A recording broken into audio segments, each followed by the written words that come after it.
ആഖിറത്തിലെത്തുന്ന നേരത്ത് ഹബീബ് സല്ലല്ലാഹു അലൈഹി വസല്ലം തങ്ങൾ തന്നെ പഠിപ്പിച്ചു, ഒരു പാവപ്പെട്ട മനുഷ്യൻ അയാളെ അമലുകളൊക്കെ അല്ലാഹു തൂക്കുന്നു. എല്ലാ അമലുകളും തൂക്കി നോക്കി ഒന്നും തന്നെ അയാൾക്കില്ല, നന്മയായിട്ട് പറയത്തക്ക നന്മകളൊന്നുമില്ല. തിന്മകൾ ധാരാളം ഉണ്ട് താനും. ആ തിന്മകളെ കൊണ്ട് അയാൾ കഷ്ടപ്പെട്ട് ശിക്ഷിക്കപ്പെട്ടു പോകുമോ എന്ന് ചിന്തിക്കുന്ന നേരത്ത് അദ്ദേഹത്തിന് നന്മകൾ ഇല്ലാത്ത വിധം മുന്നോട്ട് അയാൾ നീങ്ങിപ്പോകുമ്പോ നബി തങ്ങൾ പറയാണ്, ഞാൻ അവിടെ അർശിന്റെ ചുവട്ടിലിരുന്ന് എന്റെ ഉമ്മത്തിന്റെ ഓരോ ഗതിവിഗതികൾ നിർണയിക്കുമ്പോ നോക്കിക്കാണുമ്പോ എന്റെ ഉമ്മത്തിൽപ്പെട്ട ഒരാളെ മുന്നോട്ട് കൊണ്ടുപോകുന്നു എന്ന് അതാ ആദം നബി അലൈഹിസ്സലാം അടക്കമുള്ള നബിമാര് പറയുന്നു. ഓ മുഹമ്മദ് നബിയേ, നിങ്ങളെ ഉമ്മത്തിൽപ്പെട്ടൊരു മെമ്പറെയാണല്ലോ കൊണ്ടുപോകുന്നത്.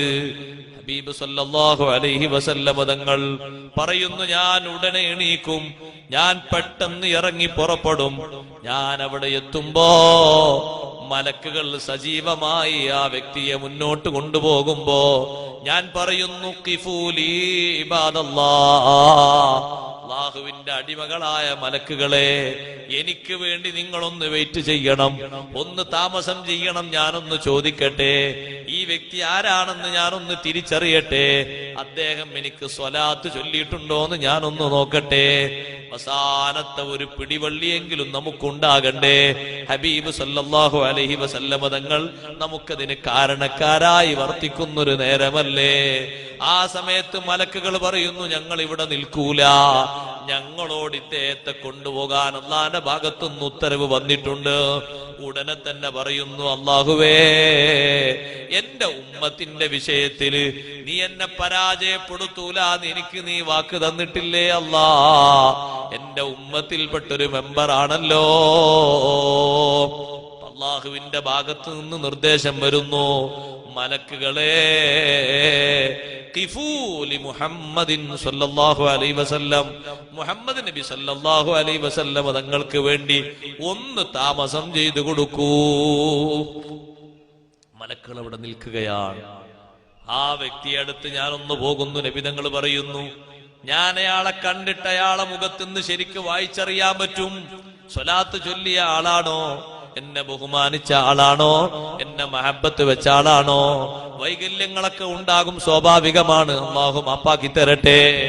പക്ഷേ വൈകല്യങ്ങളുടെ പേരിൽ മാത്രം നിൽക്കരുത്. അത് കുറച്ചു കളയാനും കരിച്ചു കളയാനും ഇതൊരു കാരണമാണ്. ഞാൻ അദ്ദേഹത്തെ നോക്കുമ്പോ എന്റെ പേരിൽ സ്വലാത്ത് ധാരാളം ചൊല്ലിയ ആളാണ്.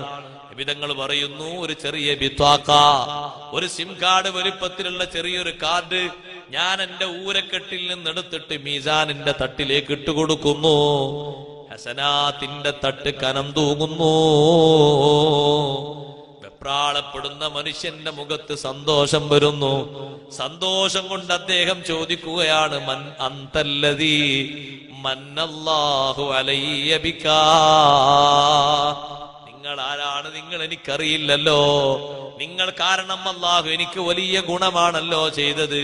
ഞാൻ ആരാന്നറിയോ, അന മുഹമ്മദുൻ സല്ലല്ലാഹു അലൈഹി വസല്ലം ഖാതിമുൻ നബിയീൻ വശഫീഉൽ മുദ്നിബീൻ. ഞാൻ അല്ലാഹുവിന്റെ റസൂലാണ്, അന്ത്യദൂതനാണ്. പാപങ്ങൾ ചെയ്ത ആളുകൾക്ക് ഞാൻ ശഫാഅത്ത് ചെയ്യുന്ന ആളാണ്. ഇത് പറയുന്ന നേരത്ത് ആ മനുഷ്യന്റെ നേരത്തെയുള്ള നിശ്ചയം മാറ്റിയിട്ട് അള്ളാഹുവിന്റെ ഭാഗത്ത് നിന്ന് ഓർഡർ വരുന്നു, കൊണ്ടുപോകൂ അദ്ദേഹത്തെ സ്വർഗത്തിലേക്ക്.